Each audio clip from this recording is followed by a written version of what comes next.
On Christmas night, my daughter-in-law looked across the table and said, "From now on, you are just a guest in this house." The room filled with laughter at my expense. My heart sank, but I stayed quiet. A week later, when the lawyer opened the files my husband had left behind, what happened made them all beg me for forgiveness.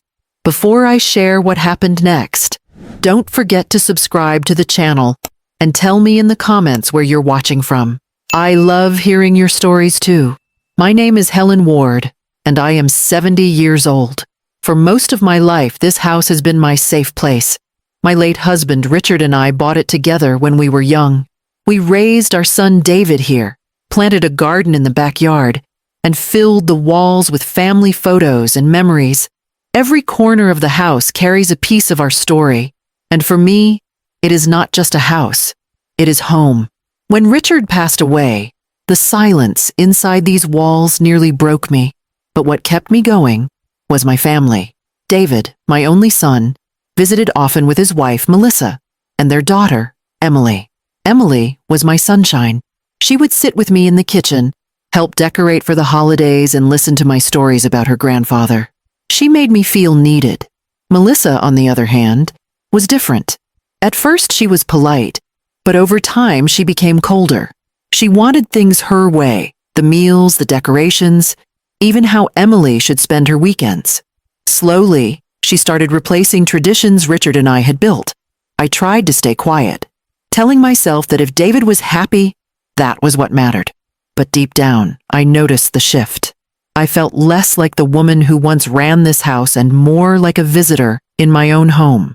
I tried to ignore it, to convince myself it was just in my head, until that Christmas dinner when Melissa made sure everyone at the table heard her words. That was the night everything changed. Christmas has always been my favorite holiday, not because of the gifts or the food, but because it was the one time of year our whole family sat together under the same roof. For years, Richard and I had built traditions, hanging handmade ornaments, baking gingerbread cookies, and playing carols on the old record player. Even after he passed, I tried to keep those traditions alive, but that year, it felt different from the moment I woke up. Melissa had taken control of the holiday planning. She decorated the tree herself, using only white and silver ornaments because she said colorful ones looked cheap. She insisted we use her new dishes instead of the china Richard and I had chosen together decades ago. And when I offered to bake the gingerbread cookies Emily loved, Melissa said sharply, "That won't be necessary. We've already ordered a cake." I told myself to let it go.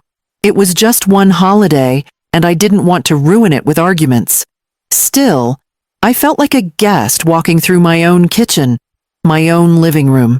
Emily tried to cheer me up, sneaking into my room earlier that day to whisper, "Grandma, don't be sad. I still love your cookies the best." Her words warmed me, but they also reminded me how little space I had left in the life I had once built. That night, when the family gathered around the dining table, Melissa sat at the head like a queen. David sat beside her, his eyes darting between us nervously, as if he knew the tension was there but didn't want to acknowledge it. Emily sat next to me, squeezing my hand under the table. I smiled at her, trying to keep my heart from breaking. The meal was loud with laughter and chatter, but I felt strangely invisible. Every story Melissa told, every toast she made, seemed designed to remind everyone that she was in charge now. I stayed quiet, telling myself to endure it for David's sake. Then, as dessert was being served, Melissa lifted her glass. She looked right at me, her smile sharp and deliberate, and said, "From now on, you are just a guest in this house." The words hit me like a punch to the chest. My fork slipped from my hand and clattered onto the plate.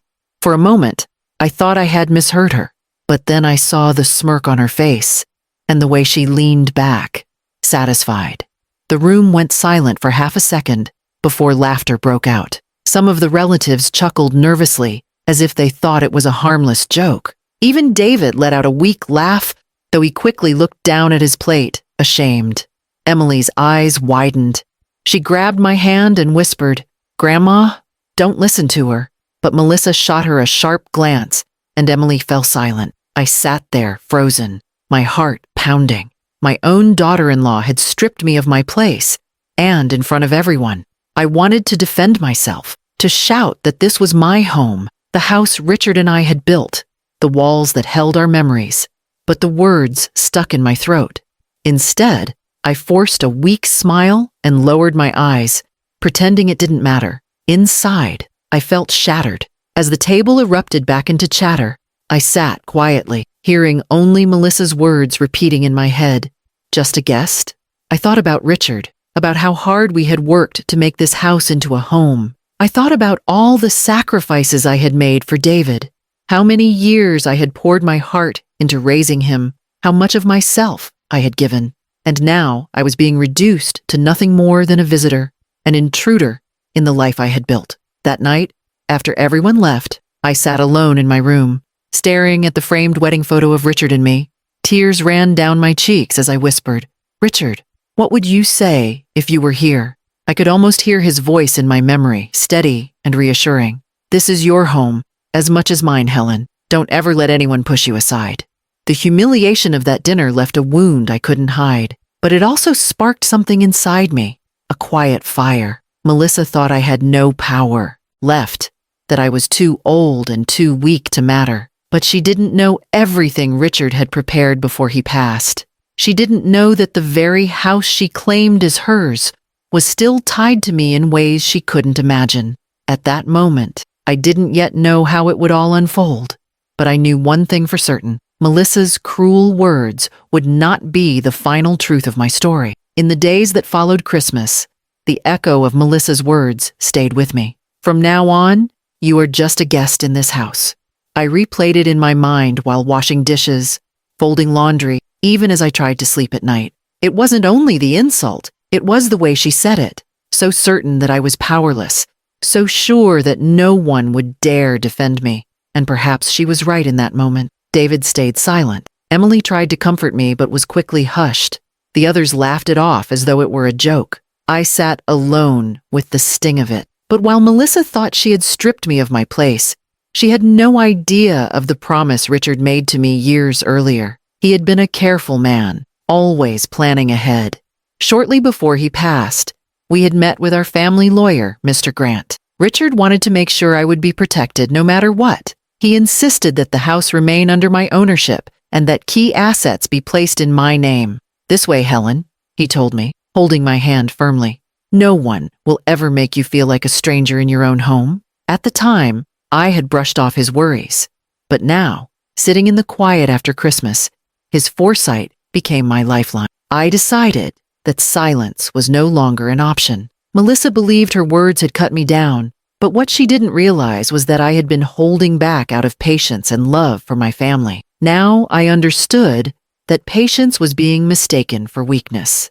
I wouldn't confront her in anger. I wouldn't raise my voice at the dinner table. Instead, I would let the truth come to light in its own time, in a way that couldn't be denied. The morning after Christmas, I sat at my writing desk, pulled out a folder, and found Mr. Grant's card tucked neatly inside. My hands trembled slightly as I dialed his number. When he answered, his voice was calm and reassuring, the same as it had been years ago when Richard and I first met with him. "Mrs. Ward," he said warmly, "I've been expecting your call sooner or later. How are you holding up?" "I'm fine," I replied, though my voice cracked. "But it's time, Mr. Grant. I need you to prepare everything. Melissa thinks I don't belong here anymore. She thinks I'm just a guest. I need her to know the truth." He didn't sound surprised. "Richard always said you might need this one day. Don't worry. I'll have the files ready for review. Let's schedule a meeting for next week."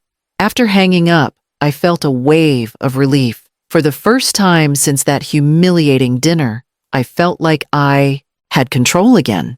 I wasn't just enduring cruelty, I was preparing for justice.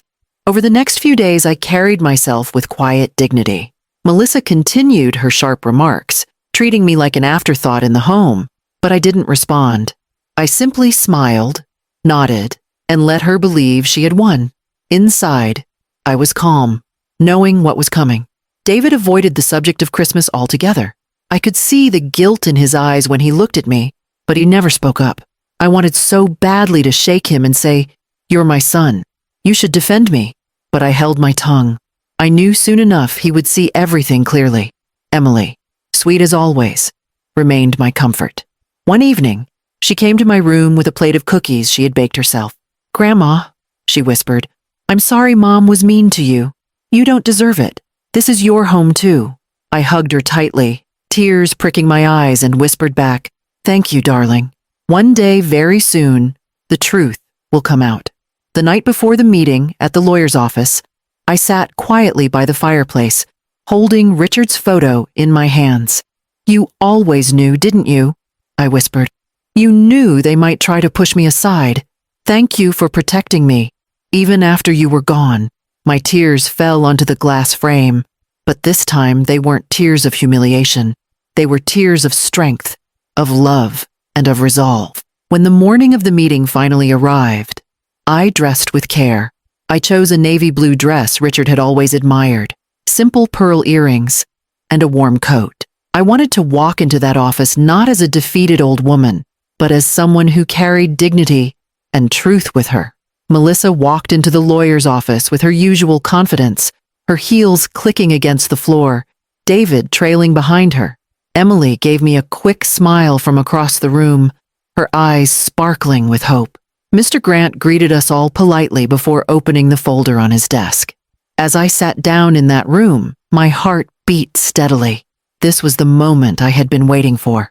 I had chosen not to fight with words at the dinner table because words could be twisted, dismissed, or ignored. But the files in Mr. Grant's hands were undeniable, and I knew, in just a few minutes, Melissa's smug certainty would crumble, replaced by the truth she never saw coming. I folded my hands neatly on my lap, glanced once at Melissa's confident smirk, and thought to myself, laugh while you can. Soon, you'll know who the real guest is. The air in Mr. Grant's office felt heavy with anticipation. We all sat around a polished oak table, the kind that seemed to carry weight not just in wood, but in truth. Melissa crossed her legs, leaning back in her chair with that familiar smirk. David sat next to her, fidgeting with his watch, eyes lowered, as if he'd rather be anywhere else. Emily sat by me, her small hand slipping into mine for comfort. I gave her fingers a reassuring squeeze, though inside my heart thudded against my ribs. Mr. Grant adjusted his glasses, cleared his throat, and opened the thick folder in front of him. "Thank you all for coming," he began, in his calm, professional tone. "We're here today to go over the estate files and Richard Ward's final instructions. Some of these documents have not been reviewed since his passing, but they remain fully active and legally binding." Melissa leaned forward, her confidence filling the room.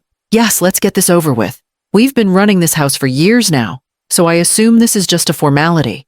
Her words stung, but I stayed silent, watching as Mr. Grant's eyes flicked up briefly before returning to the papers. He continued, "Richard Ward left very clear instructions regarding the family home and related assets. To summarize, the ownership of the house remains solely with his wife, Mrs. Helen Ward. No transfer of ownership has occurred, nor can it occur without her explicit consent." For a moment, there was silence. Melissa blinked rapidly, her smirk faltering. "What do you mean?" she asked sharply.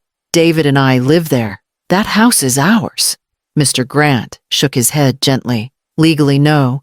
The property belongs to Mrs. Ward. You live there at her discretion. She is not a guest.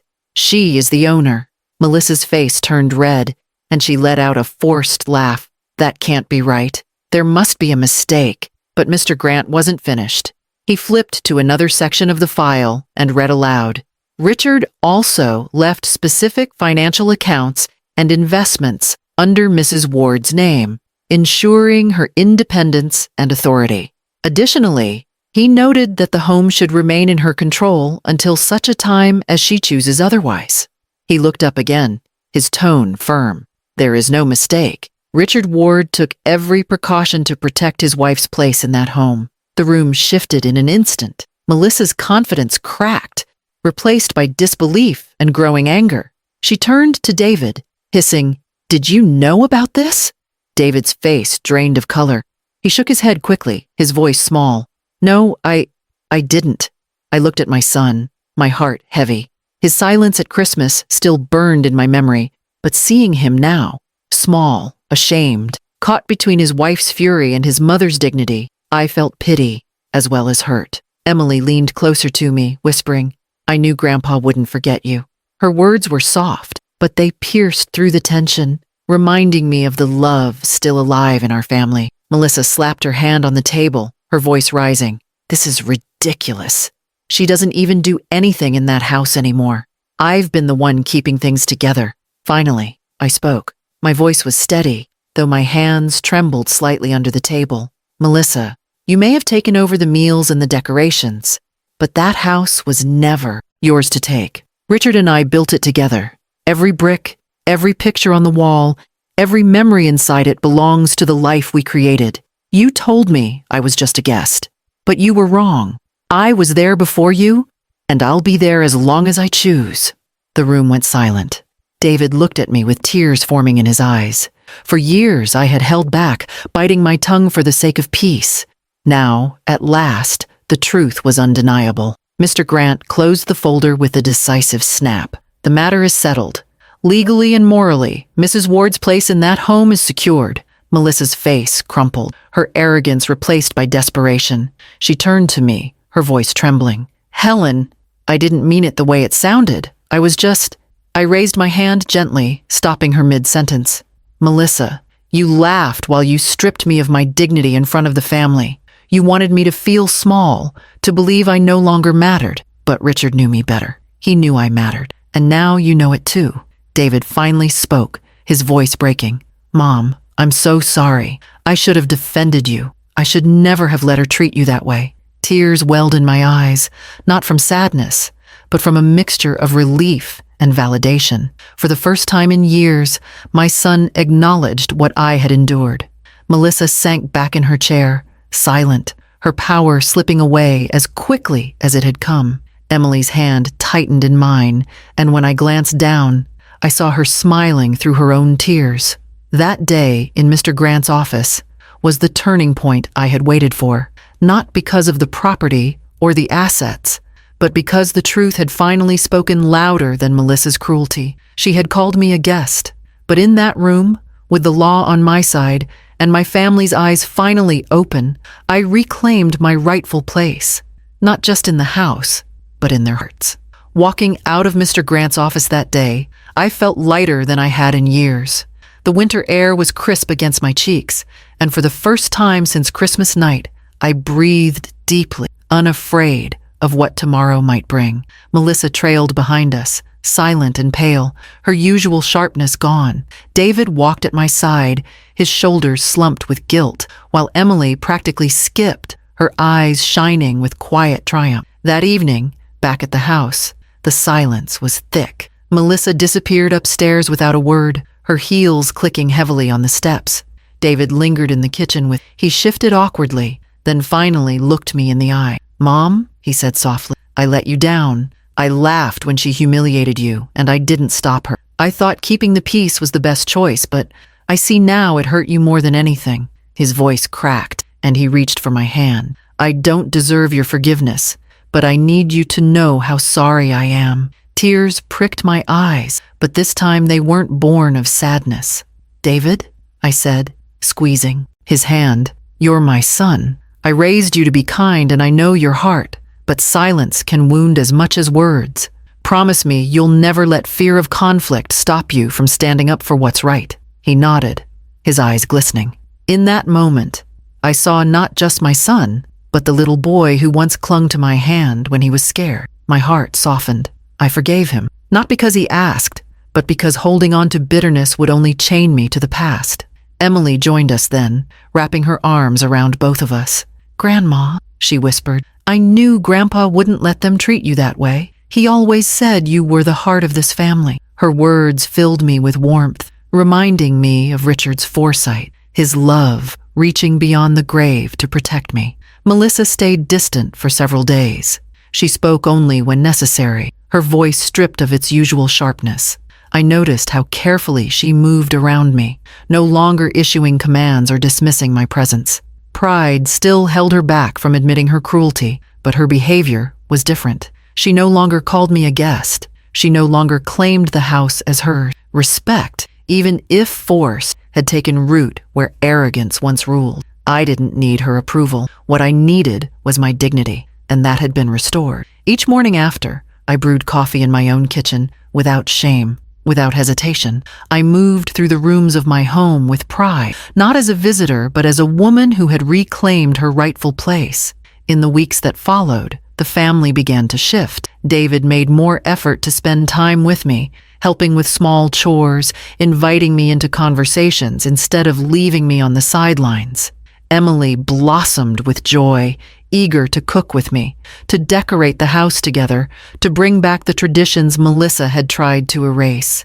Slowly, laughter filled the rooms again, but it was no longer at my expense. It was genuine, shared, healing. Even Melissa seemed to soften, though she would never admit it outright. One afternoon, as I folded laundry, she appeared in the doorway and lingered for a moment before saying quietly, "I didn't realize how much this house meant to you." Her voice carried no arrogance, only discomfort, and maybe, just maybe, regret. I didn't reply with anger or gloating. Instead, I looked at her and said simply, "Every home is built on love and sacrifice.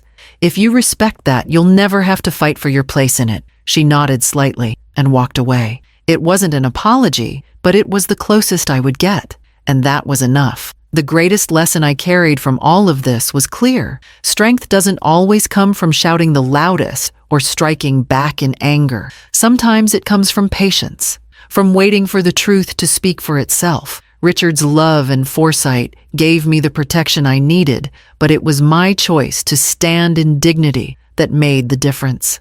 Melissa had tried to humiliate me, to reduce me to nothing, but instead, she revealed her own cruelty. And when the truth came out, it was she who was left small, and I who stood tall. I realized then that age does not make you invisible. Love, sacrifice, and the life you build, those things never fade. They leave marks too deep to erase, no matter how hard someone tries. To anyone listening, remember this. Never let anyone convince you that you don't belong in the life you've built. Dignity is not given by others.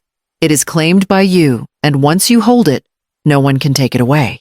Thank you for being here with me through this story. If it touched your heart, please subscribe to my channel and tell me in the comments where you're watching from. I would love to hear your stories too.